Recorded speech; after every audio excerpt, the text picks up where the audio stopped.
Hello guys, India New Zealand first ODI வடோதராவில் முடிஞ்சிருச்சு. India அதிசயமாக டாஸ் வின் பண்ணி பவுல் ஃபர்ஸ்ட் பண்ணாங்க. வடோதராவில் நடக்கிற ஃபர்ஸ்ட் ஓடிஐ இதுதான். அதனால கண்டிஷன் எப்படி இருக்குன்னு யாருக்கும் தெரியாதனால பவுல் ஃபர்ஸ்ட் பண்ணுற ஒரு நல்ல ஒரு ஐடியல் பிளான்னே சொல்லலாம். நியூசிலாந்து சாம்பியன்ஸ் ட்ராஃபியில் நம்ம பார்த்ததுலேருந்து ஒரு என்டையர்லி கம்ப்ளீட் டிஃப்ரெண்ட் ஸ்குவாடாக இருந்துச்சு. ஃபுல்லாக யங்ஸ்டர்ஸ் தான் இருந்தாங்க. இருந்தாலும் நியூசிலாந்து பவர் பிளேயில் கொஞ்சம் ஸ்லோவாக ஸ்டார்ட் பண்ணாங்க. இந்தியா பால் பவுலர்ஸ் சூப்பராக போட்டாங்க. கான்வேயும் ஹென்ரி நிக்காலஸும் நல்லா பார்த்து நிதானமாக ஆடி ஒரு சாலிட் 50 அடித்தாங்க ஆளுக்கு.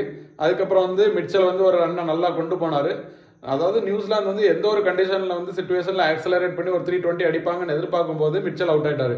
இந்தியன் பவுலர்ஸ்க்கு கிரெடிட் கொடுக்கணும். கன்சிஸ்டண்டாக விக்கெட் எடுத்துகிட்டே இருந்தாங்க.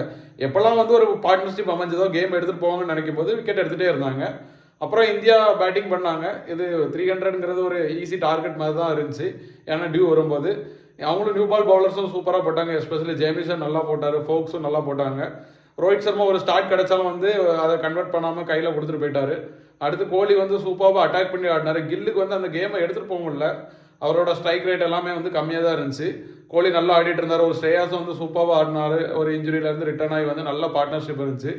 அப்புறம் கோலி அவுட் ஆனோன்னா வரிசையாக ஒரு ஸ்லம்ப், வரிசையாக ஒரு 2-3 விக்கெட் வரிசையாக போயிடுச்சு. ஜேமிசனுக்கு அவுட் ஆயிட்டாங்க. அப்புறம் என்னன்னா நம்ம ஆல்ரவுண்டர் ஹர்ஷித் ராணா வந்தார். ஹர்ஷித் ராணா, கேஎல் ராகுல் ஒரு பார்ட்னர்ஷிப் ஒரு டீசென்ட் பார்ட்னர்ஷிப்பாக இருந்துச்சு. இந்தியா ஒருவேளை தோற்றுருவாங்களோ அப்படிங்கிற எதிர்பார்க்க சுச்சுவேஷனில் ராகுல் நான் இருக்கேன்டா ஃபினிஷ் பண்ணுறதுக்கு. ஃபினிஷர் ஒரு டீமில் ரொம்ப முக்கியம். ராகுல் இன்னைக்கு நல்லா ஃபினிஷ் பண்ணி கொடுத்தாரு. இந்த கேம் இந்தியா கம்ப்ளீட்டாக டாமினேட் பண்ணலன்னே சொல்லலாம். இருந்தாலும் நவர்தஸ் ஒரு வின்னுன்னே சொல்லலாம், டீசென்ட் வின்னு. இனி வர ஒன் டேல எப்படி ஆடுறாங்கன்னு பார்ப்போம்.